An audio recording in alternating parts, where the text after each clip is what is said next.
I don't think this is going to happen, what I'm about to say now, but it would be the best move that Broadcom could do. Go on then. And that is basically making ESXi and vCenter free.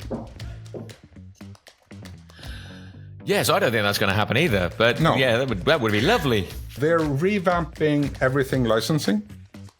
So basically what you get now is you get one license file from Broadcom that you put into your VCF operations, which is the former ARIA Operations Manager product.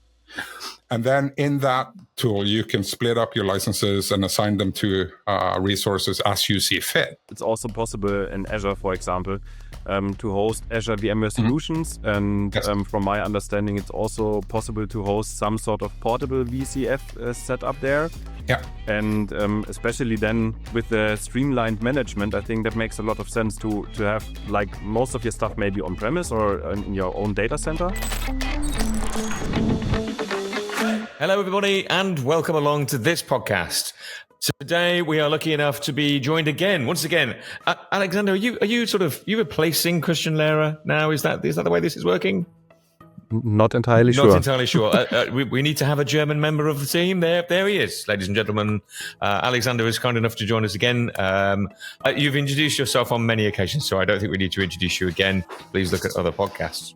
And I'd just like to state for the record that we're all wearing slightly music-orientated T-shirts. We have, I'm on some sort of a weird Aliens versus Sex Pistols malarkey. Christian Moan's going Alice in Chains, and Alexander's going for an entire festival. There you go, Escalation Fest. That's the way forward. So, Escalation Fest sounds like a sock team party. Only in your head, Christian. Genius. Right. Okay. So in this one, we're going to be discussing. I'm not allowed to call it vCloud Foundation. I'm not allowed to call it VMware Cloud Foundation. I've got to call it Cloud Foundation 9. Yeah, VMware Cloud Foundation. VMware Cloud Foundation 9. Not vCloud. No, Foundation, not vCloud, because that's whatever. vCloud directory. Yeah, we're not allowed to do that. So yes. So Cloud Foundation 9 has been released. Evidently, and I'm not long ago. I'm not allowed to state exactly when, but so Christian, what's new in Cloud Foundation 9? Oh, how much time do we have? We've got at least half an hour or so. Yeah. I don't think we should walk through everything that's new. There's a lot. I think we should there's a lot of things, a lot of changes. What's cool and what's weird or what's worrying? Well, all of those. There's stuff there cool, as well. Weird, yes, and all of the above. Okay, good. Okay, so firstly off, this is basically the first release of anything, first major release of anything since the Broadcom acquisition of VMware. So that in itself is interesting. I'm not sure how much of the release process has changed, how much changes have been done on the back end of things. So it'll be interesting to see how this pans out once we get these things installed and put in production. So does this show more or less what Broadcom have been focusing on more than other elements? That's probably what it gives us, isn't it? Yeah. So at VMware Explore last year, give or take a year ago, VCF 9 or VMware Cloud Foundation 9 was kind of introduced to the world as what the product should be. And now it's here. Now it's released. So now we can talk about what the actual features are and what the actual changes are. Right. The main thing is, if you look at what VMware Cloud Foundation was in the previous version, 5.2, yes, I'll get to that. We're on 9. What happened to the? Okay, fine. Can they not count? The jump is from 5.2 to 9.0, right? Logically. How is that logical? Because VMware vSphere was at version 8. VMware vSAN was at version 8. Okay. NSX was at version 5.2, operations at 8.18. I mean, there's a bunch of products here that is put into a suite, right? Which is called VMware Cloud Foundation. Before this release, all of those separate products with their own version numbers were separate products, and you could buy as separate products. One of the things that Broadcom's changed is basically that they're unifying this into a suite of features instead of a bunch of separate products. And then the version number jumped from 5.0, which was 5.2, which was a collection of various versions, into VCF version 9, which all of the products or features inside of it are also on version 9 and everything. So since vSphere or ESXi was the greatest version number, 8.0, before this release, the natural jump is 9. Makes sense. That's why. Just a bit weird. Yes. Okay, so they can count. It's just the fact that numbers-wise, it kind of makes more sense to go in that direction. Yeah. And nine's a bigger number. Cosmetic thing, basically. Yeah, it looks bigger unifying number. the version numbers. Good stuff. So, but does it look like what was meant to be positioned last year?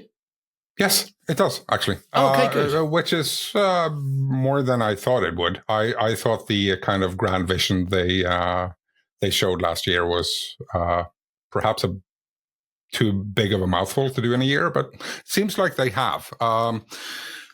So basically what they've done is created this unified installer for all of the separate products, but also then unified them inside of the management as well.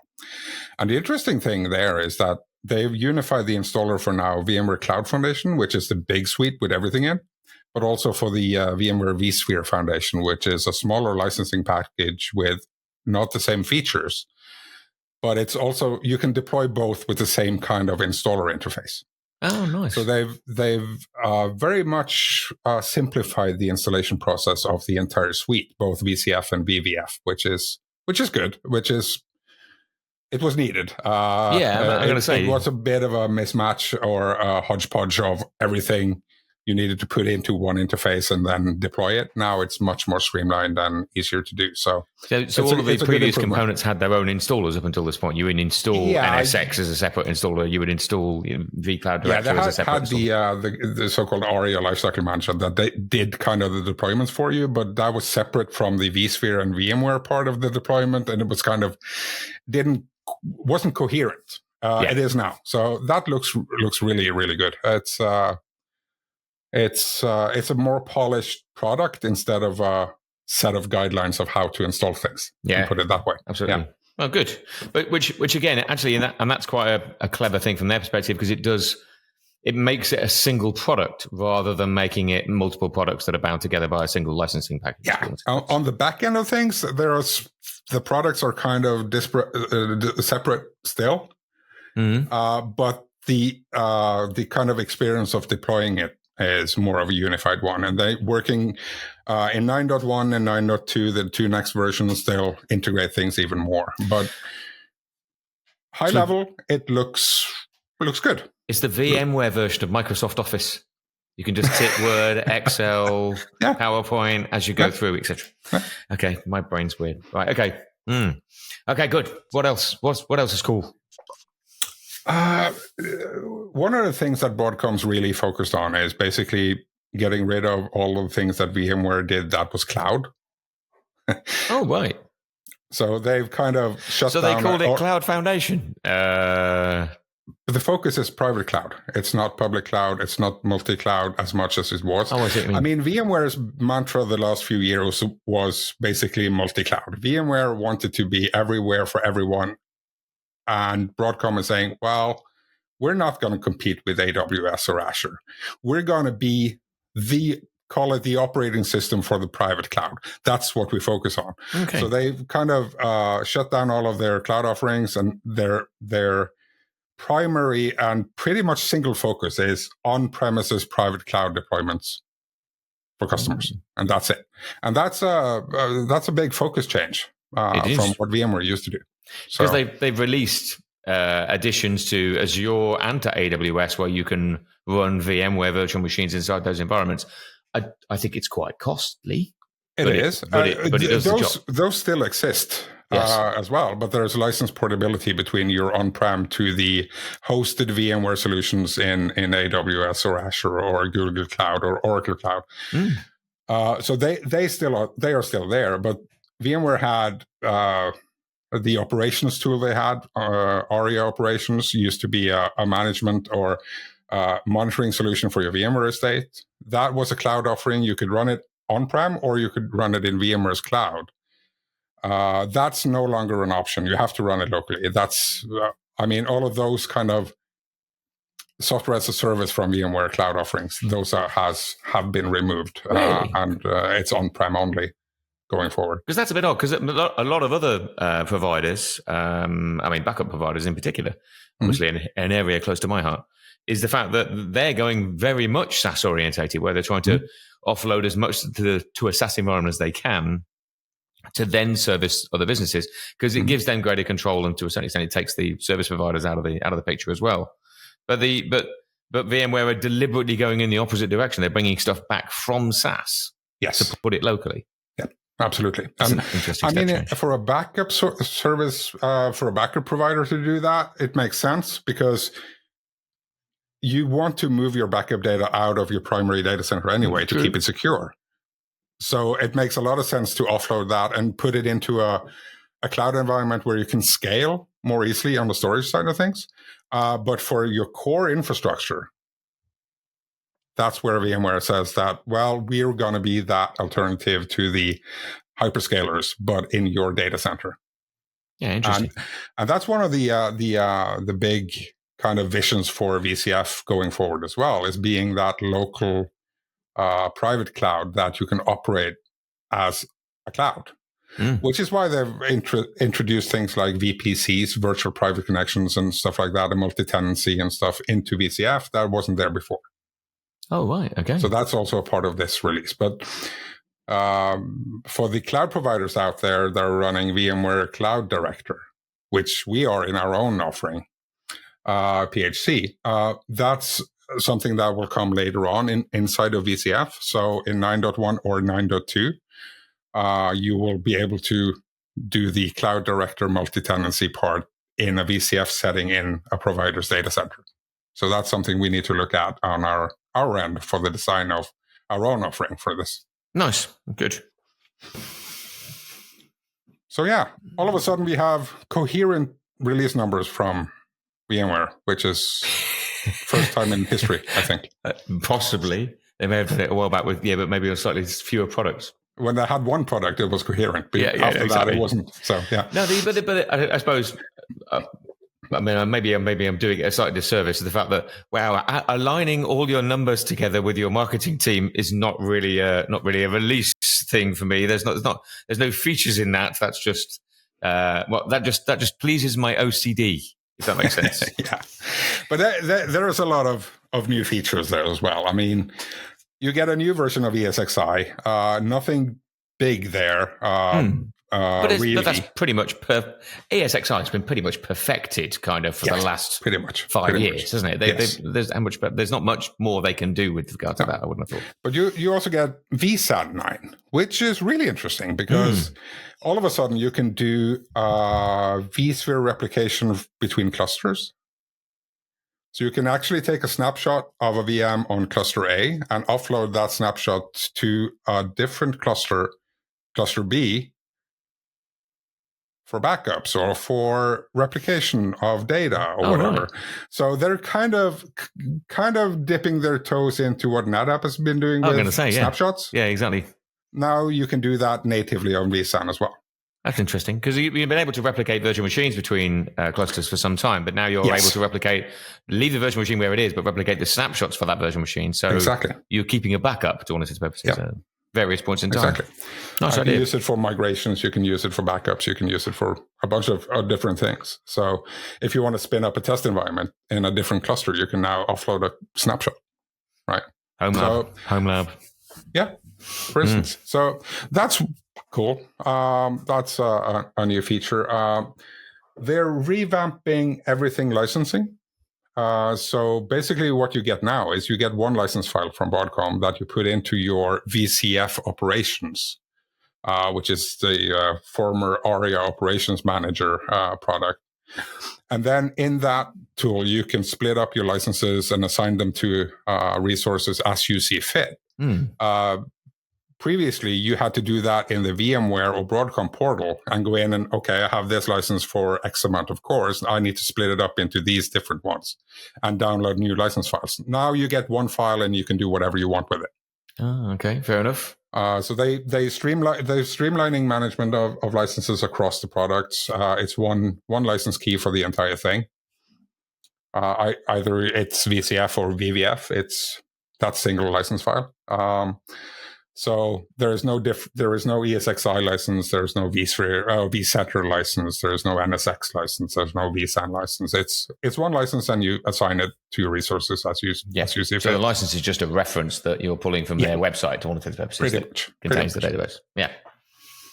So that's good. It reduces management overload and management kind of license management locally makes it easier to do things. And all of the products that are included in this are released now at the same time. So you get the same kind of features, everything fits together. Yeah, nice. And so some of the NSX management for virtual networking has been moved out of the NSX manager and into vCenter instead. So it's more easily accessible. You don't have to jump through different management portals to do things. So it's still part of the NSX license, but it's now within a different interface. Yeah. So it's since all of the products have been unified into one release, it's kind of easier to bake the features into the different things.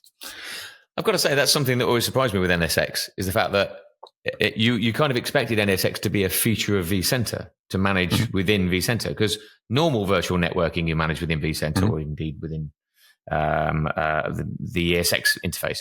So the NSX was managed in a separate interface was always a bit odd. Yeah. Are they going to combine totally at some point? I'm guessing so. I mean, operations, which has been kind of a product on the side of everything for more management, more kind of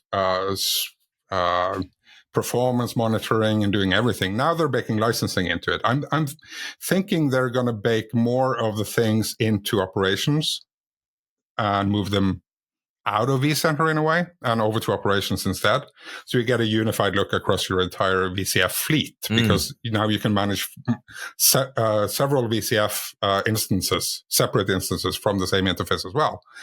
And since operations now is mandatory in the VCF deployment, I'm thinking they're going to move more management stuff into that interface instead. Okay, interesting. So it's an evolution of VCF as a product instead of a deployment method, and it makes a lot of sense. I think you've upset Alexander. I think as soon as you said they're not interested in cloud anymore, he just went, no, that's it. VMware's dead to me. That sort of stuff. I think that's what. No, I don't think so. As you mentioned before, it's also possible in Azure, for example, to host Azure VMware solutions. And from my understanding, it's also possible to host some sort of portable VCF setup there. Yeah. And especially then with the streamlined management, I think that makes a lot of sense to have like most of your stuff maybe on-premise or in your own data center. And then for specific scenarios, you have the hyperscaler with the public setup, for example. Yeah. So the idea there is also with the VCF fleet management is you can have a local VCF instance in your data center. You can have a remote VCF in Azure, and you manage those from the same on-prem management system. But the VMs you run in VMware solution for Azure have data locality to Azure services. So you remove kind of the latency you get from your data center into Azure by doing it that way. So if you're dependent on services in Azure and you need to run some VMware-based VMs to access those, that's a way of doing that without losing the management you do in a unified console. Yeah, that's a nice idea. So essentially, even though they're not going cloud, this is a step to provide better hybrid cloud structure. So you can run your high performance database or your object store in an inexpensive cloud provider, and then have like a proxy that's able to access that, and then manage that as part of the same process. Or maybe have a client workspace with Azure Virtual Desktops, for example, that is then accessing resources in the Azure side. Absolutely. Yeah, no, exactly. So they're kind of going the other way than Azure Local, right? Yeah. Oh yeah, I understood. Azure Yeah. Local takes Azure resources and put them into your data center. Yeah. This takes VMware resources and put them into Azure. Okay, good. Yeah, okay, fine. so yeah, there's. And additionally, Microsoft announced that they are also bringing Microsoft 365 to data centers with their Microsoft 365 local deployment. Yeah. Oh, Struth, really? Yeah. Okay, good. Well, I suppose this is the thing. We've been talking about it for years, many years since cloud was released. Probably the fact that your data should be where it is most efficient to run it, and really everything else should just try and make that more possible. So some elements need to be local. Some elements need to be cloud because it's cheaper and it scales more. Some elements need to be some combination of the two. Mm-hmm. So yeah, no, it hopefully makes that a little bit more achievable for businesses. And that, there's an ongoing discussion about data sovereignty and politics and US versus Europe and everything. And this enables you to do kind of both. Data sovereignty is not an issue. Hopefully Microsoft actually comes through with what they've said they're going to do with doing local stuff in Europe with European people managing everything and kind of making their own European sovereign cloud inside of Azure as well. Yeah, I mean, that's the best part for customers. Then, of course, competition-wise, it's not good if they bring it because that reduces the competition of other candidates right now. But from a consultant perspective that is doing a lot of stuff with Microsoft, it would be the best option. That's something that customers are really interested in since pretty much ages. To have some sort of possibility to run their workloads on maybe their entire own infrastructure. I've got to say, this is quite a hot topic at the moment with regard to sort of the locality of your data. And I think it's sort of stepped away from being just the data, hasn't it? We used to have a thing whereby, locality of data is really important. As long as the data's there, we're okay. But now it's not just that. It's the locality of every interface that can see that data. It's the locality of the SIEM solution that's looking for anomalies on that data. It's the locality of the indexing engine that is interrogating that data to allow searches. All of these elements are now being questioned with regard to locality. Yes. And that's why large providers like Microsoft are saying, maybe we should move everything over to Europe because the EU is beginning to realize that, well, maybe we don't want to be dependent on everything being in the US. And that's also, I think, part of the reason why Broadcom is focusing more on the private cloud part than anything else. Yeah. They have kind of identified that, okay, we're going to go after those who want to have control over their own data in their own data center, and we're not going to do anything else. So we're going to see a lot of locality-based marketing. Yes. Probably with regard to this. Interesting. Absolutely. And we already see that. We do that ourselves, right? With our PHC, which is data locality in countries and in Europe and everything. And once that's a part of the VCF deployment, that's also something that it's a framework that service providers also then can use to deploy their own sovereign clouds. Yeah, interesting. So okay, is there anything in there that you're either were surprised about or concerned about or what? Go on. So you mentioned weird in your intro, yes, right? Okay. Sorry, because I'm talking to you, Christian. That's it. Sort of. For some reason, that's a word that often comes up in my conversations. I don't know why. There's just one common denominator there. Loud is normally the word that comes up for me, so it's fine. So there's one kind of funny thing. Previous versions of Cloud Foundation, you were required to run VMware vSAN as your primary storage for the management domain. And the management domain is the first domain you spin up, and you use that to manage everything else, right? Okay. So you were required to use vSAN. And then a year and a half ago, and all the licensing changes, you had to buy... To be able to use VCF or VVF, the two top-tier licensing models, you can't not have vSAN. You have to have vSAN licenses included in that purchase. But now in VCF 9, you're no longer required to run vSAN in any of your domains inside of the VCF, even though it's mandatory that it's a part of the license. So they're giving you vSAN, but now no longer dictating you have to use it. Yes. While they previously dictated you have to use it and you had to buy the licenses separately. And is there a technical reason for that? Are they saying, well, yeah, it could, because what we suggest is that you have one set of servers here running vSAN, one set of servers here is running vSAN and interprotect? Something like that? No, the reason why that was the case before is that VMware knew how to automate vSAN, so the automated bring up required vSAN, right? Now they're saying, well, if you provide us with an NFS or a VMFS file system on iSCSI or Fiber Channel or whatever, we can use that. We don't care. So they're kind of moving away from the requirement of vSAN, but they're requiring that you have the license for it anyway. So that definitely goes in the weird category. I think it's good. I mean, I think it's a good thing that you're not locked into using a specific storage solution. There's flexibility there, which is good. In previous versions, you could also use NFS and iSCSI and Fiber Channel and whatever. Yep. In addition to vSAN, but now you don't have to have the base of vSAN to start with. I mean, Alexander, what's your experience of vSAN? Have you tinkered with it much? A bit, yeah.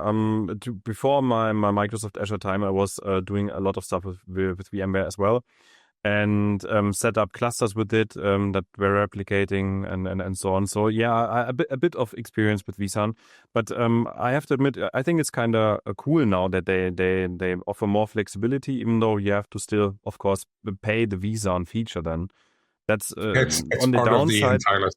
Yeah, but still a bit negatively in my eyes. But it's at least good that they bring more flexibility and at least offer it so you can use it and you're not forced to use it. Yeah. Well, you were only forced to use it in the management domain. Other clusters in other management domains inside of the VCF construct could always use whatever VMware ESXi or vSphere supports. So interesting. But it's interesting that the requirement has been dropped, but the license is still required, which is a bit odd. Kind of fun. Yeah, it's weird. The other kind of surprise in there, as far as I could tell, is when 9.0 was released, they also released a deprecation notice for virtual volumes, vVols. Oh, really? Yes. Whoa. Oh, that never really quite hit the mainstream, though, did it? I mean, it did. Well, no, but there are a lot of big customers that use it, especially those who are using Pure Storage. Pure Storage did a really, really, really good job with vVols, and we're on the forefront of driving the adoption for that, right? And now, if you've based your solution on vVols, and I know local service providers here who have, they're now basically being told by VMware that, well, we're not going to support that anymore. The latest supported release for vVols is 8.0. You won't be able to upgrade to 9 and use vVols. Wow. Okay. Just to let the anybody who doesn't know, vVols, I suppose, were a construct that was created about 6 or 7 years ago that allowed, maybe later, maybe earlier than that, that allowed VMware to talk directly to storage at a level where there wasn't really an underlying file system or LUN in place, wasn't it? So, so essentially it was like API to API. The two would communicate seamlessly together. So in theory, it was faster, more efficient, and provided better flexibility. But it required the fact that the storage vendor created a construct to allow that to happen. Yes. And only a few did. Yeah. I think that's probably fair. Exactly. Pure and NetApp did. And basically what would happen if you used the vVols is if you created a VM and you added a disk to it, on a vVols, you would just say that I want this amount of disk and I want these policies to apply. I want it to be RAID 5 or 0 or 1 or whatever. I want this kind of snapshotting and I want this kind of backup of it. And then the VMware host would go to the storage and said, provide me with a chunk of storage that has these characteristics. And then that virtual file system, virtual volume, would be created for that specific VM. Yeah. So a vVols-based disk array would perhaps have 400 disks virtual disks on it instead of 2 data stores or whatever you might call exactly. it. The whole concept of having an underlying file system that contained all of your VMs just went away. Yeah. You just have almost, I suppose, files, directly or laying on top of the storage itself. So it's an interesting idea. Yeah, and it did work really well, but the adoption rate was pretty low. But some customers of VMware has been utilizing it quite heavily, and announcing the deprecation of this kind of at the same time as you release a new version is kind of I think some people were caught unaware, to put it mildly. That's gonna if you've what's the word, put all your eggs in the vVol basket, then that's a fairly fundamental change. Yeah. So if you want to then move to vCloud Foundation or Cloud Foundation 9 or to VVF or whatever, you have to replace your storage. Either replace your storage or migrate it to a different kind of volume, which you might not have space to do on the same array. So that might be a big problem. Yeah, really, quite scary. Yeah. I think one of the reasons this happened a lot sort of early on with regard to this sort of stuff. I think mainly the reason that vVols failed, if that is considered a failure, was not widely adopted, is because it was promised for about 2 or 3 years before it actually appeared. So it was like they were talking about the fact that it's coming, it's coming, it's coming, because they're trying to get all these storage providers to jump on the bandwagon. And eventually everybody would just gone, okay, I'm bored of that now, moved on and done something else. Whereas in reality, they should, if they'd just thrown it in there and said, and it's supported by these 3 providers, then they may have had slightly more success. But this was back in the day when they were owned by EMC, I think, at that point. Anyway, long time ago. Yeah. But it's always the same. If a feature is getting shipped too late, that is required for a lot of people, then of course the adoption rate will suffer because of that. Yeah, agreed. Same with cloud services when they are not 100% the same as maybe their on-prem alternative. Yeah, it's taken a long time for everyone to get their head around object storage by comparison, because object storage is very different for everything that most people have been using. So yeah, interesting. Go on, Christian. Anything to finish off? What else is in there that you thought was cool? Or weird? Well, not cool. I'll take another kind of strange or perhaps for some people unexpected thing. Okay, go on then. Okay.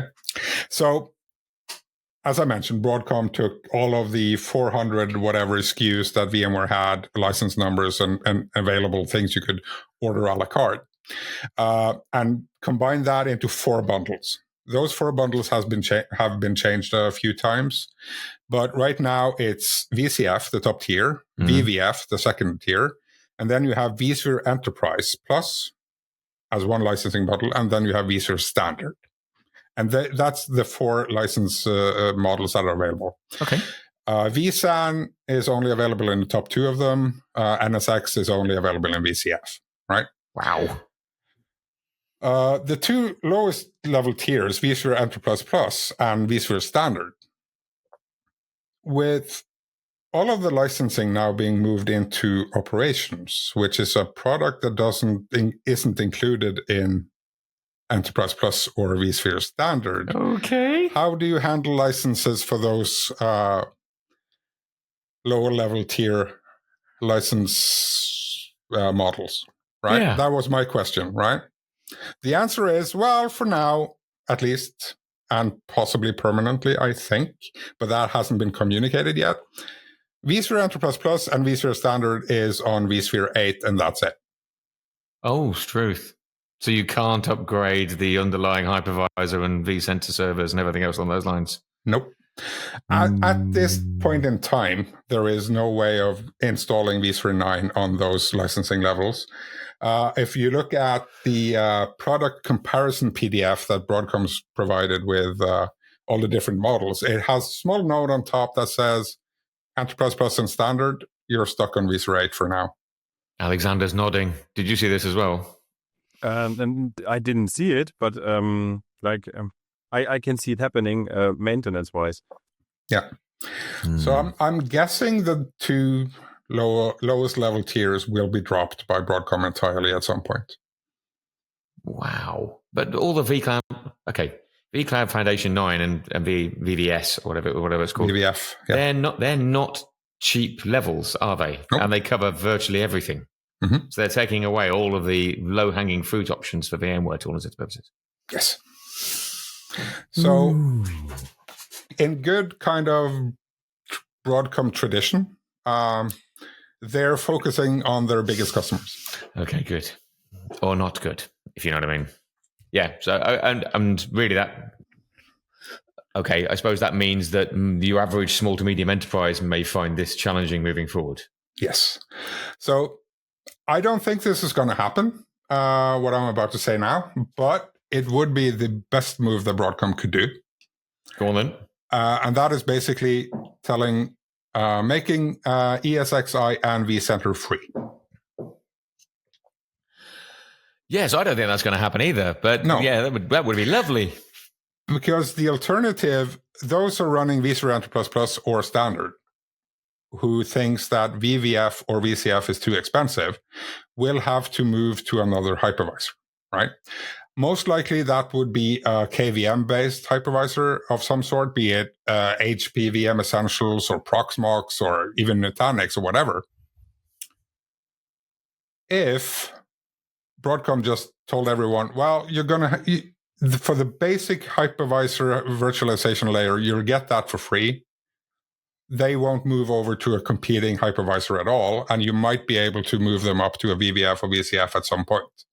If they now don't get to upgrade to a newer version, they're going to start planning migrating from ESXi to KVM, probably, anyway, and you won't be able to get them back at some point. No, on the contrary, there'll be massive anti-VMware at that point. Yeah, and that'll be pretty much for those that are going to move away anyway because of cost issues. That's a net zero loss for them giving away ESXi for free. They would keep the customers on their platform instead of them moving over to someone else where they also don't get paid. So in my mind, that makes sense. I'm not sure Hock Tan agrees, but we'll see. But it would also require them to develop two instances pretty much, because with VCF and VVF, you have the latest and greatest bundle of software, and with the free part, if they are not getting upgrades, then you're stuck on a version number, and you still need security updates at least, or maybe something else from time to time. And they always have to maintain two separate versions of it. That's true, but they could then also move a bunch of the features out of vCenter into operations and have a leaner vCenter edition that is the only one that's included in all of the license packages, even the free one. And then they could maintain that advanced feature set inside of operations, which they're moving towards anyway. Is it possible that maybe assuming that the install base is not happy with this as a way moving forward, is it likely they might change their minds? They've been swayed by the market before, I would say. I've changed some of the licensing packages already based on feedback from customers. So it might happen. I mean, this is pure speculation on my end. I don't have any inside info on this at all. But I would think that if your alternative is losing the customers to a different hypervisor, it's probably better to keep them on yours, even if they're not a paying customer. Agreed. Well, but also the other products that they're competing against are open source anyway. So exactly. You don't have to buy support, so you can run without free of charge essentially. So some of them are open source based KVM, but you have a license management solution on top of them, like HPE, VM Essentials, or former Morpheus is one example. Nutanix is another one, right? Yeah, exactly. Yeah, so you can pay for them, but you could also just run KVM. Exactly. Which doesn't cost you anything. So yeah. Okay. Interesting. Right. Okay. That's not a great note, but anything else before we finish off? Let's finish on the low. Okay, good. Let's finish on a high. I think VMware Cloud Foundation looks good. It looks great. To be honest, it's a step in the right direction as far as the products go and the the integrations between them, the ease of deployment, the way of being able to actually realize the vision of a proper private cloud in your own data center, it makes a lot of sense. A bunch of the new features that I've seen that we haven't touched on here are really good as well. So I think it's a focused and good release. Yep. Sounds like it. But there are, as always, there are some kind of things to read between the lines and things that are that well communicated that might catch a few people unaware. Yes, areas of concern. Yes. We go with. Alexander, what are your thoughts, just to finish off? Yeah, interesting times, I guess. A lot of potential transformation for customers in regards of Anyway. And I'm curious to see what will happen, especially also with our PHC, how that will evolve and what futures that will bring us. Interesting times. Yeah, agreed. That we live in. And this is it. And you want to live in interesting times, possibly slightly more interesting than we were hoping for, I guess. But there you go. But no, I've got to say, hopefully it sounds like a step in the right direction. If nothing else, it does seem like, and I think this is probably the thing I was concerned about, is the fact that Broadcom would slow down the level of development a little bit, but it doesn't look like they have. So I think that's good news from VMware users' perspective.